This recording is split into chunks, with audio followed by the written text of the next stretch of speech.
Good evening. We're going to start. We don't know how many other people may come in, but we're going to start anyway, and because we want to honor Reverend Allen's time, and we want to honor your time as well, and so we're just delighted that you came out. Of course, I'm very thrilled to be here, and I'm very thrilled to introduce to you Alan Mosley, who is one of my dearest friends. If you were here about a month ago, you met my friend Derek, who now lives in Australia. Derek and Alan and I and another friend, Wayne, who will be here in about another month to visit with us. I don't know how I'm getting to see all of this is my chosen family. This is my extended family, and I'm getting to see them all in 1 year. And that, I don't know when that happened. I mean, it's been 20 years since that happened, where we all got to see each other, because now we live all over the world. Alan is here from Seattle, Washington, and I'm just delighted to see him. Haven't seen him in several years.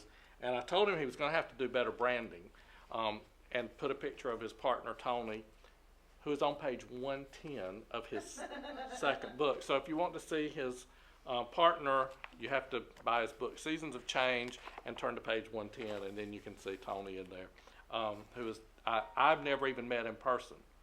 We've just talked on the phone and talked online and that kind of thing. So anyway, we're delighted that you're here.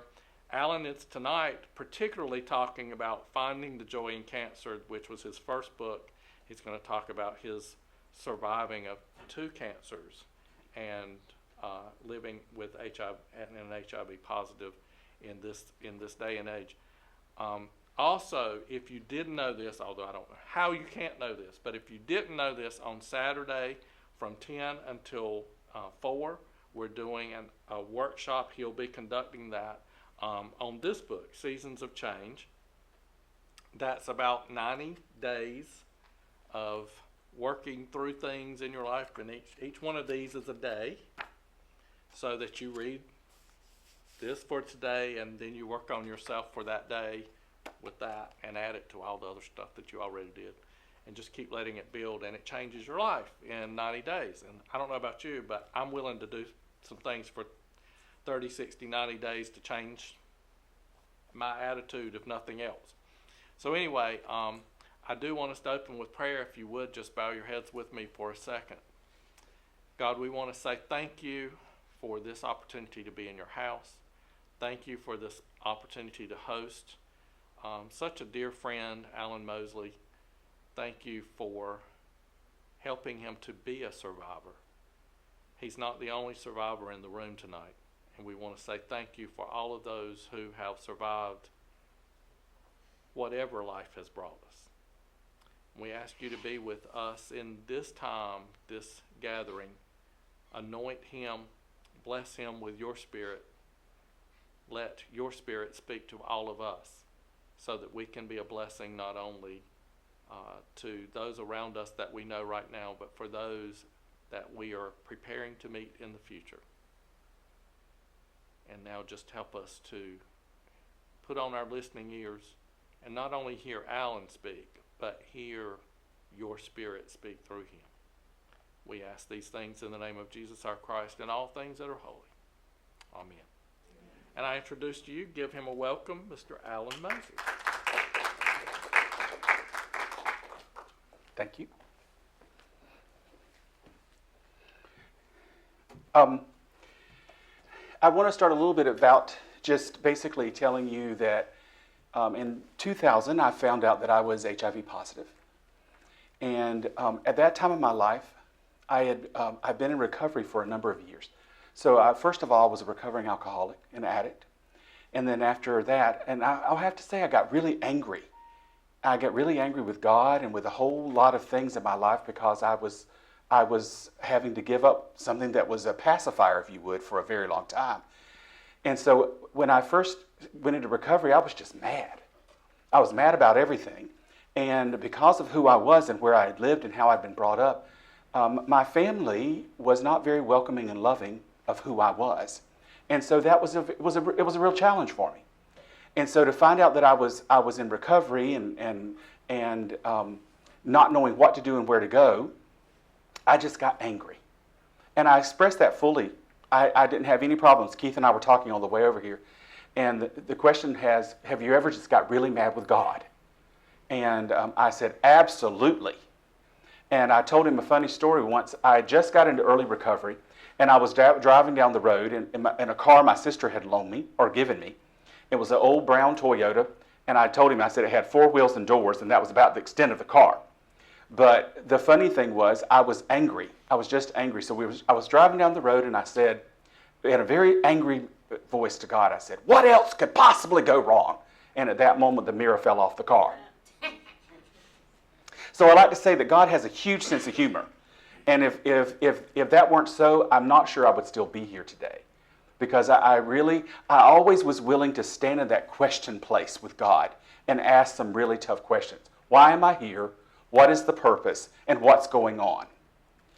So that went on for a number of years, and then I met a wonderful friend through recovery, and who was I lived in Atlanta at the time, and he was diagnosed with HIV when it wasn't necessarily something that was a livable disease, if that makes sense. Everybody was passing away, and my friend ended up passing. And in that process, which is it talks about in the first book, which is Finding the Joy in Cancer, it talks about that he asked me to do him a favor on his deathbed, and we titter-tated back and forth for a long, long time, and I finally just surrendered, which was not my style at all, and I said, okay, whatever, it'll just end this conversation. And he said, great. And I says, well, what is it? He says, I want you to sing to me when I die. And I was like, no, that will not happen. That cannot happen. I will not do that. He says, but you promised, and I know who you are. I know you're a man of your word, and I know that you will honor what you promised me. And I said, but I've not been to church in so many years. God doesn't know me. God doesn't love me. And I said, there's no way I can do this. And I'd been brought up in the church. I was in minister from a very early age. I was youth minister. I was the music minister. I was just in all forms of ministry from a very early childhood. But there was this point in time when I stopped drinking that I was just so angry with God. And I think sometimes when we perceive things that are bad happen to us, we just get angry. We get angry. We don't always know where to put it. Does that make sense? And so naturally what we do is we all put it where? Inside. And so I put it inside and I stuffed it down inside. And I just pretended that it wasn't there. And so I went through. I sang for my friend. It was the beginning of me finding my way back to a God of my understanding. But I had to find the God of my understanding, not the God of my parents' understanding. Does that make sense? Because for so long, I had believed that there was this old bearded white man up there sitting in the heavens somewhere with a big stick with my name on it. And every time that I stepped out of line, it was a big whack. Like the whack-a-mole game. Have you ever seen that game where they beat the little moles down to the thing? I felt like I was the whack-a-mole, and God was the person with the stick was beating the literally crap out of me. And it wasn't until that point I just had another real conversation, and I said, I can't love the God of my parents. I need us to have a real relationship, you and I. I don't know what that's going to look like, and it's going to look like anything anybody else has ever had, but I need to have that relationship with you if this is ever going to work. And when I was singing at my friend's service, I remember getting there. First of all, I prayed that the building would not catch on fire or the lightning would not strike and I would not die and burn down the building. That was number one. Number two, I was sitting there, tears running down my face, and I was so angry with God. I absolutely said, if you really give a darn, I didn't say darn, I used the real word in the book, you will help me sing for my friend. I stood up, there was a podium, I put my hands on the side of the podium, and it was as if the waterworks just went away. I sang like I had never sang before. It was an angel. There was an angel singing for me that day. And the moment the song was over, here come the tears again. I went to sit down, and when I sat down in my seat, these are the words I heard. We'll talk later. Because at that moment, The God of my understanding had met me where I was and was willing to work with me as I was and was willing to meet me at a table that I could meet that God of my understanding at. And from that point, it just started happening. It was an evolutionary thing that just really started going. But there was still this thing about alcoholism that I had hidden down inside of me that was a ticking time bomb just waiting to happen. And that time bomb kept showing up in the fact that I didn't love myself. Does that make sense? I didn't love myself. I wasn't worthy of love. I wasn't good enough to love. And so I kept stuffing all of that stuff down inside. And every relationship, everything that I did was a little bit more self-destructive and a little bit more self-destructive and a little bit more self-destructive. And so I found myself in casual relationship after casual relationship, giving myself away because I wasn't good enough. Does that make sense? I wasn't good enough to love. I wasn't lovable at all. And so I found myself in the year 2000 being diagnosed with HIV. Now, I was one of the lucky ones because by that time there had come along some really good drugs, and it wasn't the death sentence it was before. But for me, it was one more reason to be really angry with God. So what did I do again? I stuffed it down inside. Because after all, if you hide it deep enough in the tissues and the cells of your body, you don't have to deal with it, right? That was my motto. I didn't have to deal with it, so it wasn't a big deal. So I muttered through. I took a pill and I'd be happy because I'd gone on antidepressants. Because, of course, I didn't want to feel. I just wanted to be numb. I didn't want to feel anything. And I was just the happiest person you would ever want to see on the outside. But on the inside, I was a mess. We were talking today with another one of Keith's friends, and my friend now because we've met, and that's the way I feel about people. If I meet you once, we're enfolded in each other's life. And I said, I remember as a child, my mother would crochet and she would cross stitch and she would build all these beautiful things. And I love those things.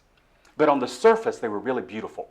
The side that you would see that was really pretty, it was just beautiful, right? But when you flip that thing over, it's a mess because there's strings running all over the place where you've got to catch the next stitch to pull it through. But from the front side, it looks like it's all together and beautiful. That was my life. I had it all together. I looked good. I was dressed well. I know how to dress. I had shoes out the yin-yang. I was the sharpest dresser. I had a hat to go with the suit that went with the socks, that went with the jacket, that went with the hat, that went with everything. I was tied up, ready to go. I looked good. My life was jacked up. And so when I found out that I was positive, I was angry again. But in that moment, I started really working out. I started doing a lot of really good things for myself. And I'd lost the most weight I'd ever lost in my life. And everybody just was like, oh my God, you're going to die. You look so skinny, you're going to die. You're going to die.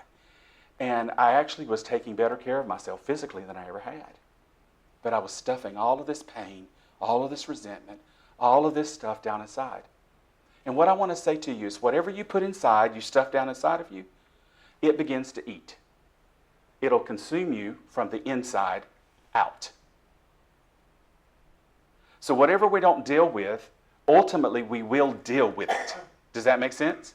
One day we're going to have to deal with whatever we've been hiding away inside. It can be grief, it can be anger, it can be pain, it can be incest, rape, whatever it is. You know, all of those things I've dealt with in my life. And one of the things I realized is my answer for everything was just stuff it somewhere in a cell or in parts of tissues or parts of my body that I said, oh, I'll never have to deal with this again. I'll just never have to deal with this again. And so one of the things that began to happen is life was going well. I was at the top of my game. I worked for a Fortune 400 company in California. I was making more money than I had ever made in my life, living in a luxury penthouse apartment with a swimming pool right outside, 2-bedroom apartment where it was gated. It was beautiful, right in the middle of Oakland. I loved it. It was beautiful. Life could not have been better from the outside looking in. And then all of a sudden, I went to my doctor because I was just really tired. And I said, oh my goodness, I'm really, really tired. And I'm working out, I'm eating the right foods, I'm doing all the right things, but I'm really tired. Why am I tired? And so he says, well, I think it's time you go on HIV meds. And so I was adamant that that wasn't going to happen. But I finally succumbed and said, okay, yes. Because my liver was doing something weird, and my viral load was doing something weird, and so I knew it was time to do this, and even though I didn't want to. So I took off some time from work, which was a bit of a controversy, and then I kept doing that. And I took care of myself some more, and within 30 days, I had this beautiful, huge growth on the side of my neck. And I was mad again. I was really, really, really mad again. I went into the doctor and I said, this is why I didn't want to go on meds. This is why I didn't trust you to put me on meds, because this is what happens. He said, well, this will go down in time. Just let's give it some time. And at that moment, I don't know where this come from. Well, I do actually. It come from the inside of my soul that knew the very source of who I was. But at that moment, I just sat there and I said, I need to know what to do. I need to know what to do. It doesn't matter what they think to do. I need to know what to do. And at that moment, that sweet voice that had talked to me all those years ago at that memorial service for my friend said, you need to ask them to run a test on you.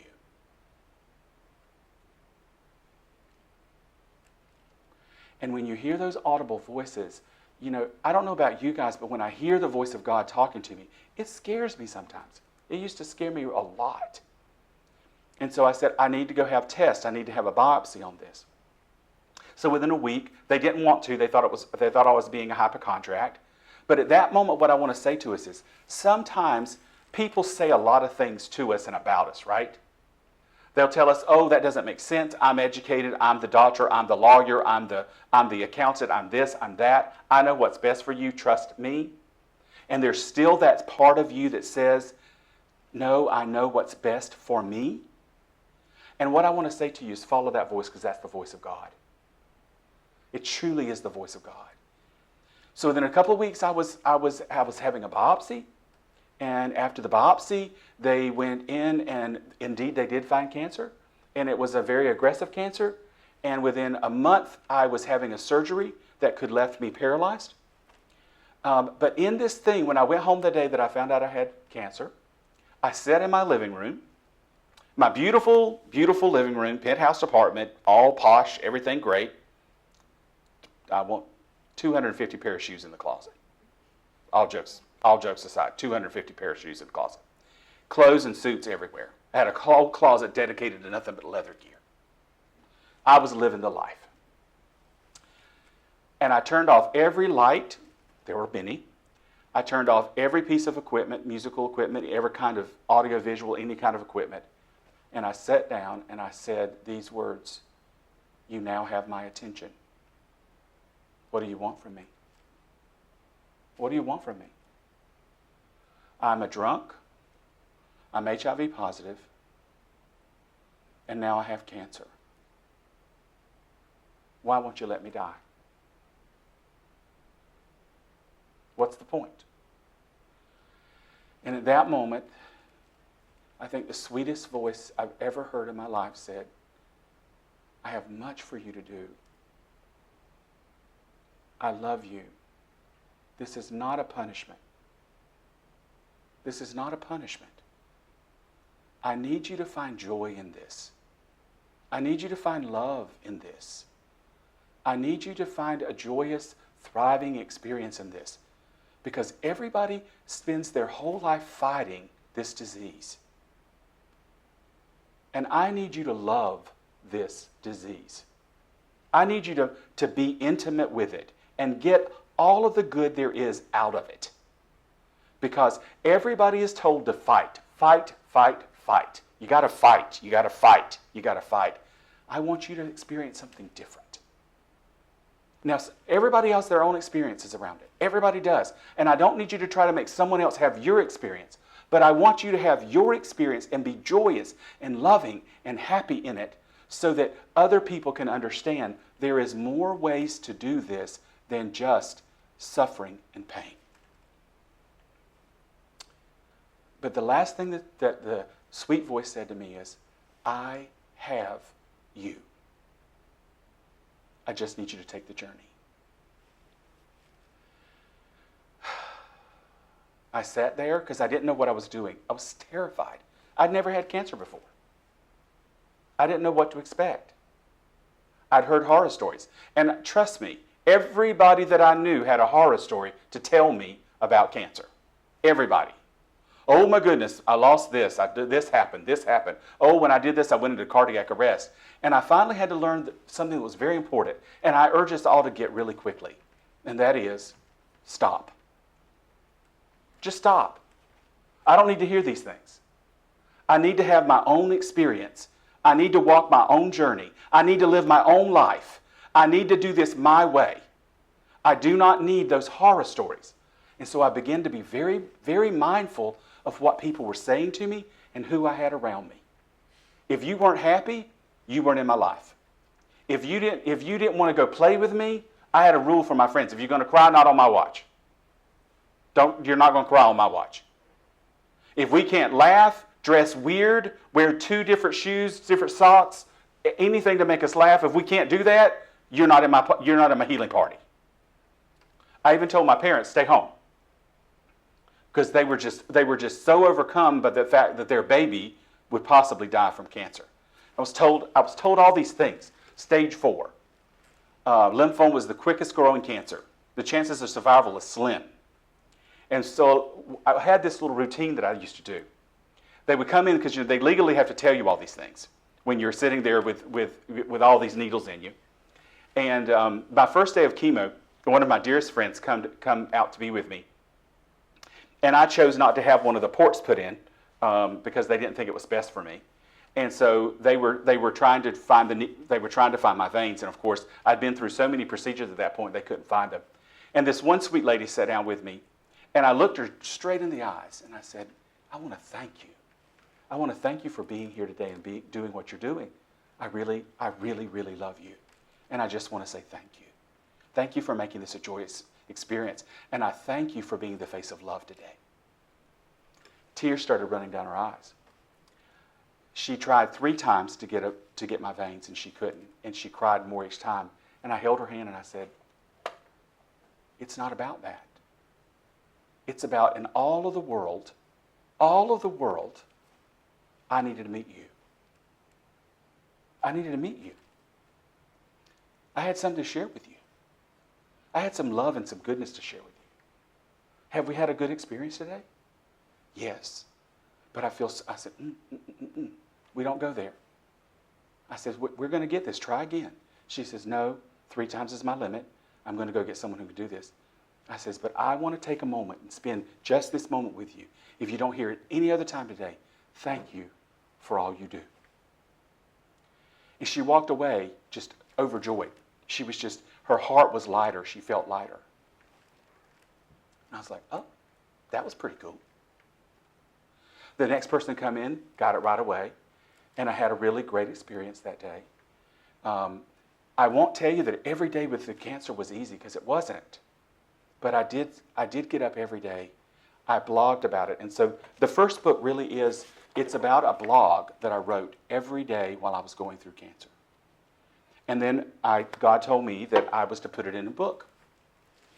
And so I wrote every day. And now I told you about my parents and how they felt about who I was and all that kind of stuff. My dad, who is very mainstream Christian man, was taking all of these blogs where I talked about the doctors and how handsome they were and all of these things, and posting them on their bulletin board at church. I was just surprised because I remember that I talked about Betty Davis and all this kind of stuff, and all of these stories were just humorous as all heck to me because I was laughing at this thing.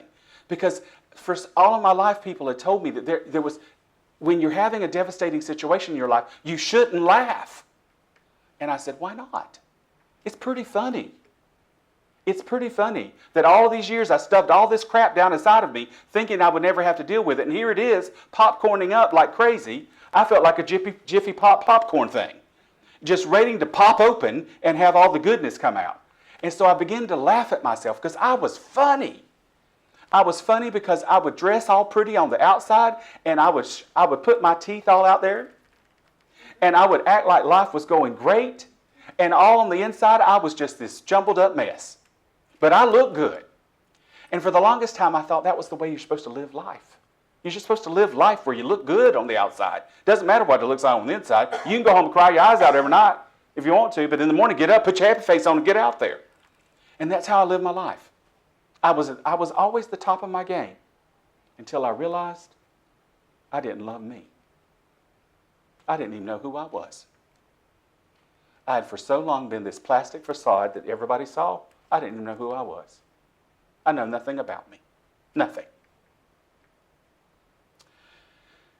And so I spent a year and a half doing this journey.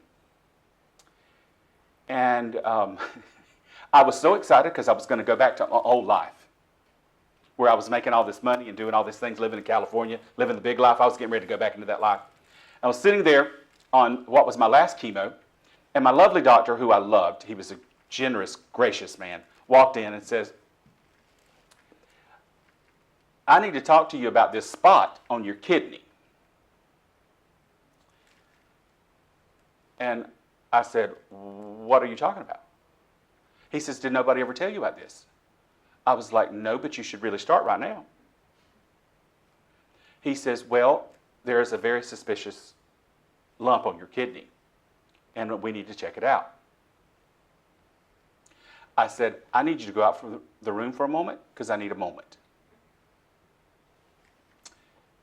I didn't get mad this time. For the first time, I didn't get mad. I began to love me. And I said, what's the lesson? What's the lesson? What's the lesson? What's the lesson? What's the lesson? I cried. I cried a lot. Then I wiped my tears and I went out to the hall and I said, please come back in. And I said, what's next? Where do we go from here? He says, well, you're going to have surgery. It is indeed cancer. It's another form of cancer altogether. You should go out and buy a lottery ticket because you are the lucky winner. Very rarely does this happen that one person has two different cancers in one body. I did. And he says, I don't know what's going to happen. And I says, I can't do that here. I don't want to live in North Carolina. I want to move back to Seattle, Washington, and I want you to hook up something, and I want you to make this happen.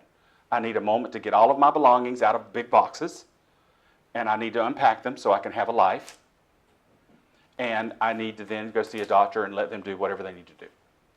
So that happened. So for 6 weeks, against everybody's advisement, because they said this is a very rapidly growing cancer again, and we need to get it out of you immediately, I said, it's been rapidly growing for a year and a half while I was doing this other chemo. I don't think it's going to kill me in the next 6 weeks.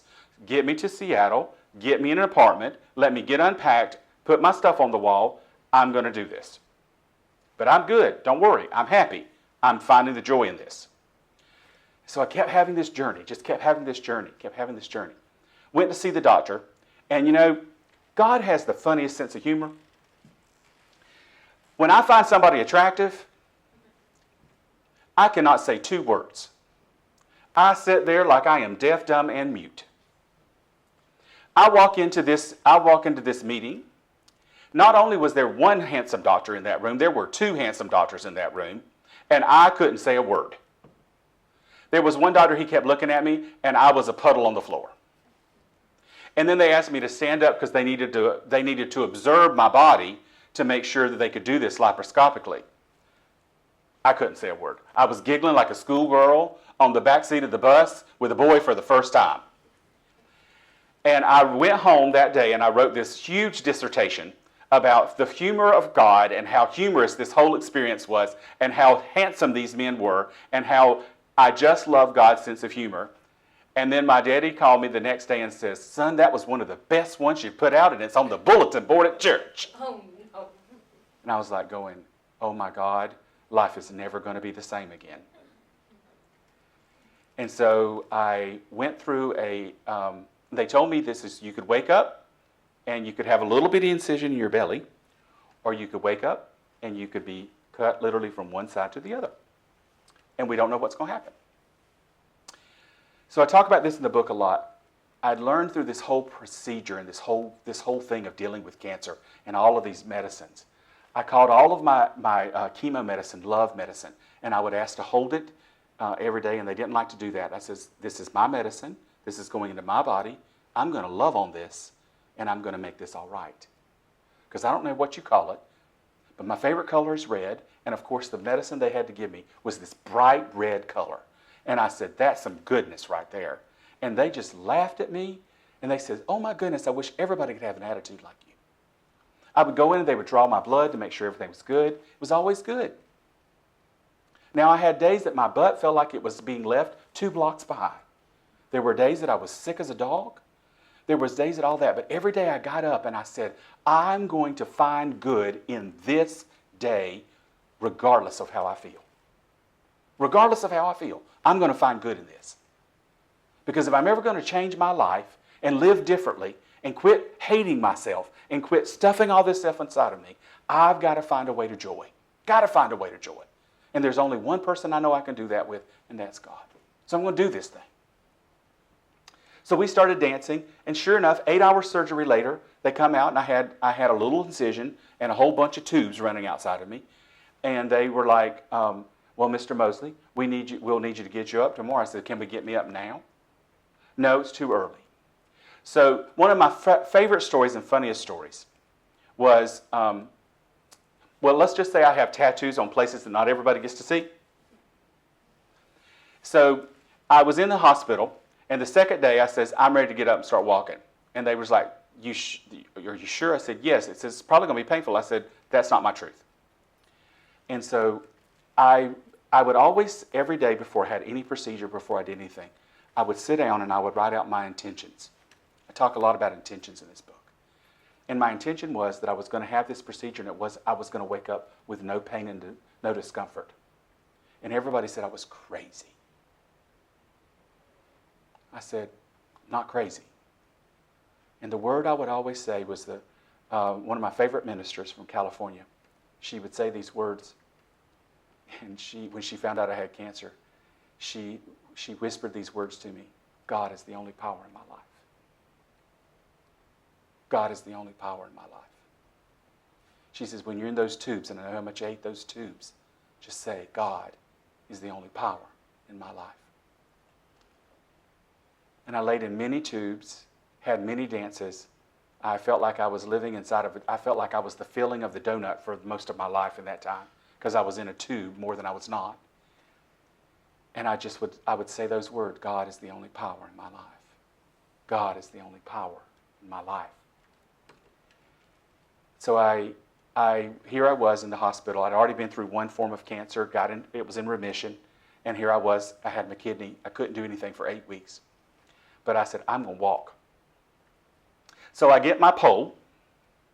I have my IVs and tubes running everywhere. I've got a gown with my backside wide open, and I am walking the hallways, flashing everybody there was there, but I did not care. They all said, that's a really nice tattoo you got. I was like, thank you very much. And I kept on walking. And if I saw somebody on the hallway, I said, it's a great day to be alive. And I kept saying those things. I kept being those things. And the nurses would come in. They said, what do you need, Mr. Mosley? I said, I am really good. How is your day going? Are you having a good day? And they were like, you are amazing. How can you do this with all that you've been through? I said, it's better than the other option. Every day above ground is a good day. And I really found my way to joyous living. It wasn't easy.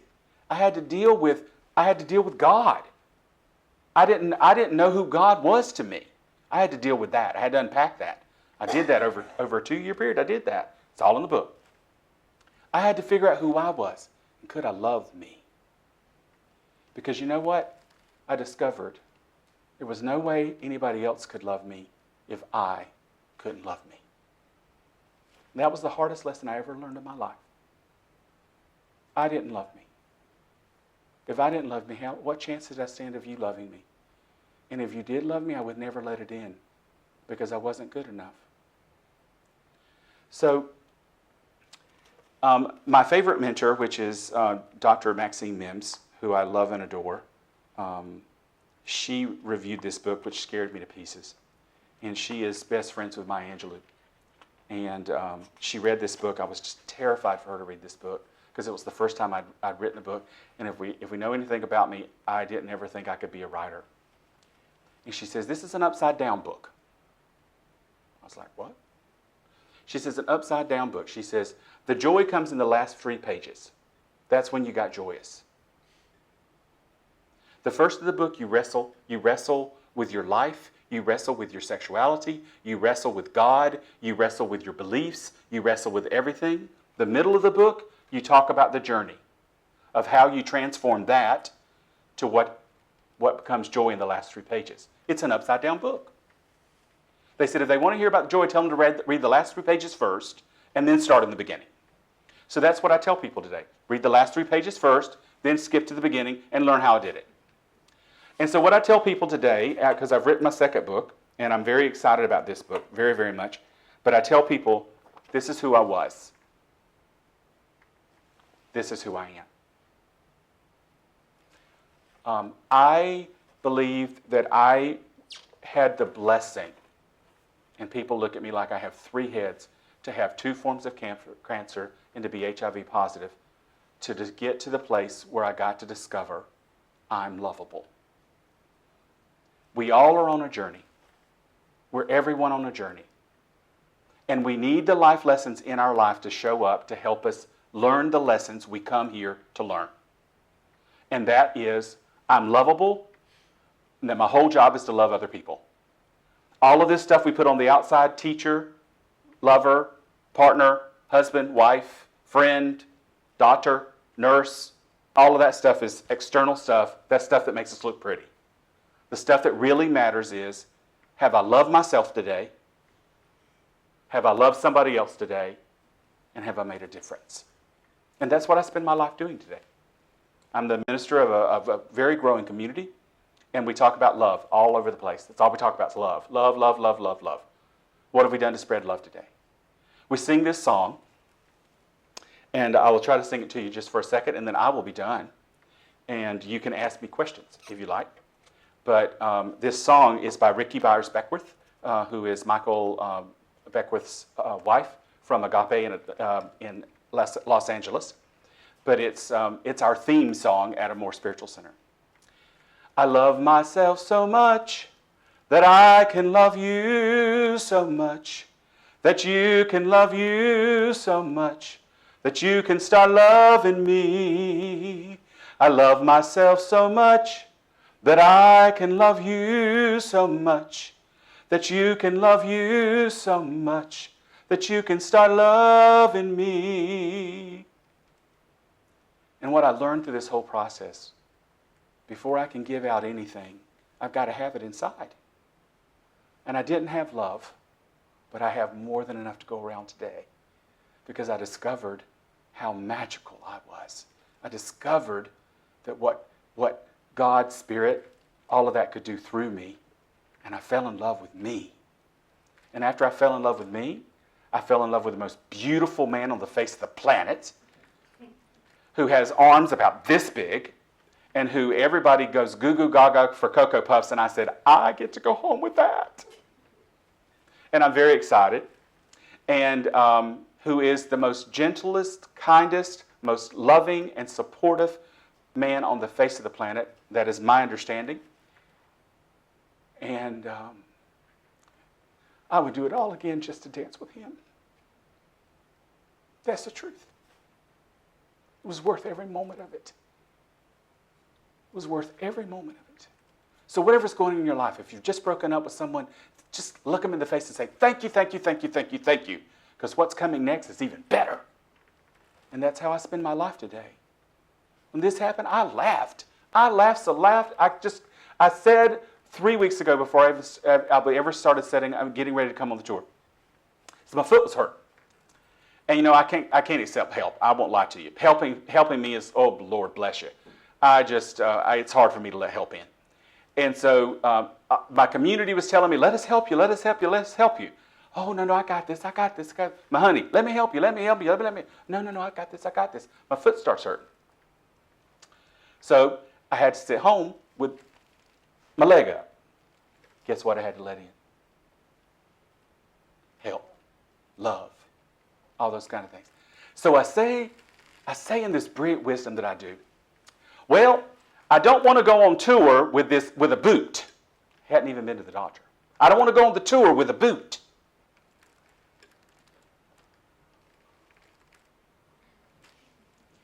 And what I realized today is my brother was unpacking all the boxes out of the truck, and I was sitting down with my leg up like I'm supposed to be doing. Sometimes we need reminders of how beautiful and lovable we are and how much we deserve good in our lives. And sometimes we need to have somebody sit us down. And I truly believe I needed this as much as I've needed any other thing to just help me recognize that I can have anything I want. But sometimes you have to let it in. You have to let in love. You have to let in healing. You have to let in recovery. And you have to let in people who love you. I kissed a lot of toes before I got to this magical, magical relationship that I have now. I have never been happier in my life. Life is good. It is joyous. But it was a process. So, thank you.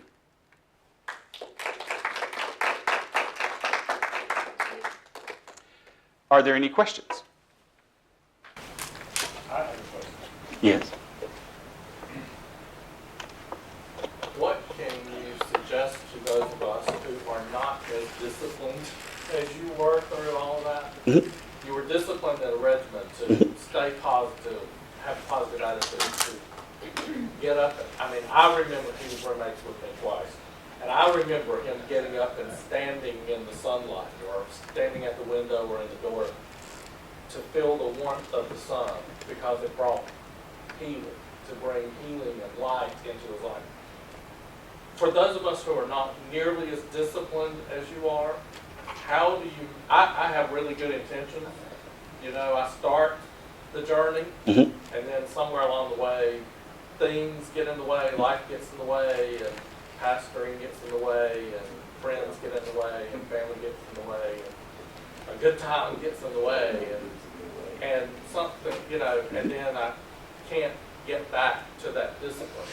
Can you offer us some suggestions? Because you really have stayed a very disciplined person for your discipline already today. Way more than you. Remember, it's a journey. It's a journey. That's the best advice I can give you. Remember that wherever you are, it's a journey, and in that journey, you're going to screw up. It's how many of us have dieted in our lives, been on a diet, and so how many times do you do great for a couple of days, and all of a sudden there's that fried chicken that your mama's mama made, and you just, God, I'm going down. I'm going down. Have the piece of chicken. Have the piece of chicken. Don't have the whole bucket of chicken, but have a piece of chicken and get back on and realize, oh, I'm still on. I just didn't do as well as I did yesterday, but that's life, right? And that's what I had to do. But I didn't allow a slip up, a bad day, when I cried. I didn't let any of that deter me. I got up the next day and I said, my whole job, the whole thing I was told by Spirit was, I need to find good in today. And so that's what I did. Every day I looked for good. I would write out about good. Discipline, I'm an A-type personality. It's a little bit easier for me. But for people, I tell people, and that's really what the second book is about. It's about how to do this on a daily basis, how to create a habit, because any kind of new lifestyle is just a habit waiting to happen. And so the first day I wrote, it wasn't a habit. It was just a new day. The second day, still not a habit. It wasn't a habit until the 21st day. After you do something for 21 days, you have a new habit. So that's what I started doing. I was committed to doing it for 21 days because I had to create a new habit. And then once I had a new habit, it was just about living in the new way of living. And that's the best advice I can give someone. Make an agreement with yourself that for 21 days you're going to do this new thing, and then after that, if you don't want to do it anymore, you can stop.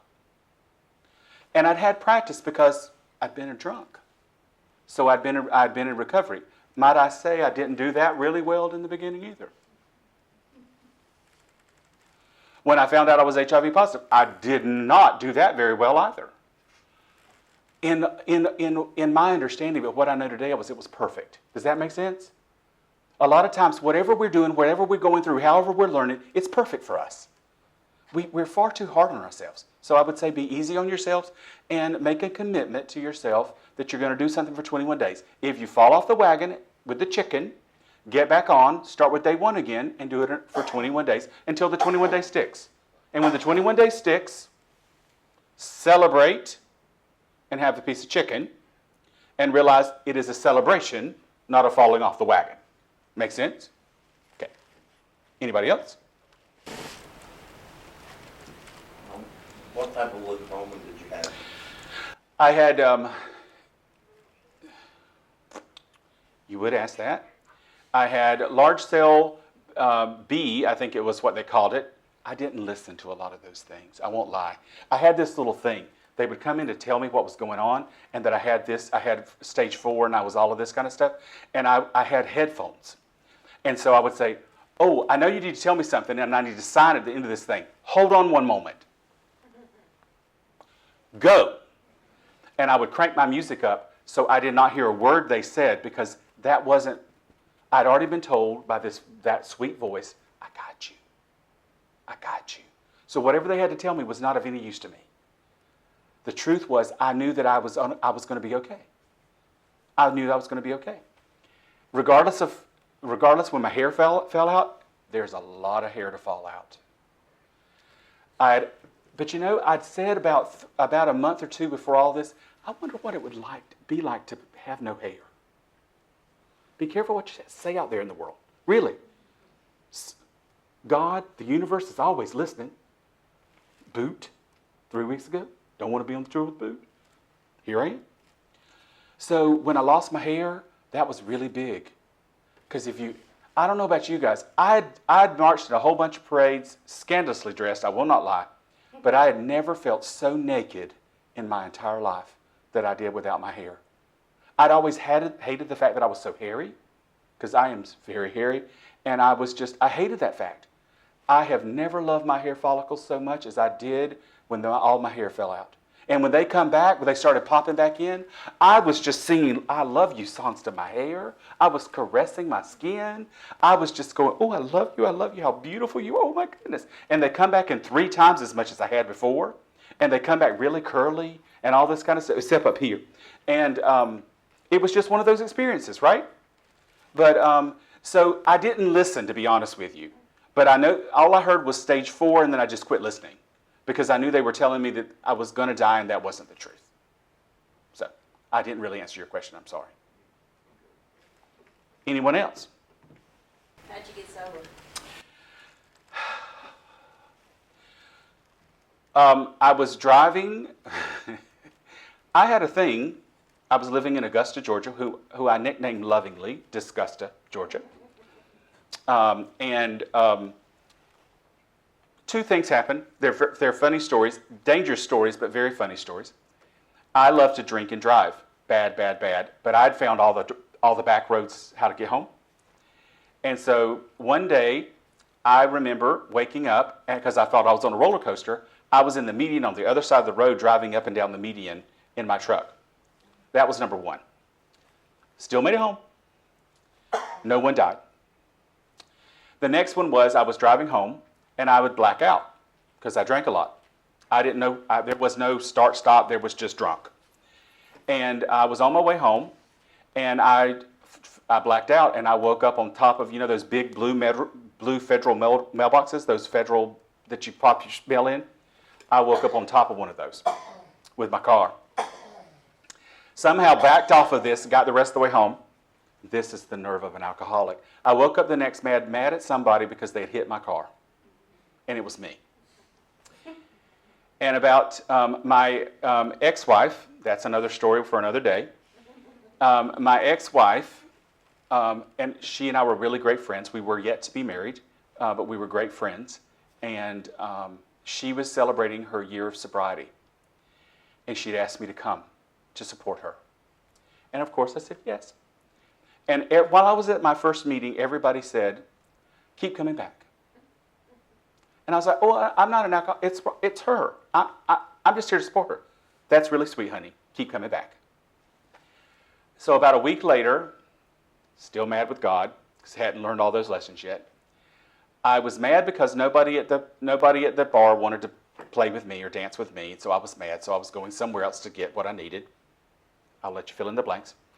And on the way there, I was driving down the road, and I was like, my, it's very green on the road. I've not seen this much greenery on this road. It's because a tree had fallen across the road, and I almost run over the tree.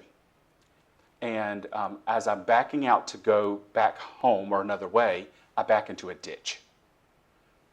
And the fire department come, and the fireman says, where do you live? I said, I live right there. He says, if I get you out of this, will you go home and stay home? Yes. So when the police officer comes over, do not approach the police officer. Talk to them from the distance and say, we're getting you a tow and we're going to get you out and you're going home. I'm social butterfly. I start talking to the police officer, almost get a DUI, but I get out and I go back home. And the next day I called my soon-to-be ex-wife and I says, may I please go to a meeting with you? But that was the last drunk of my life.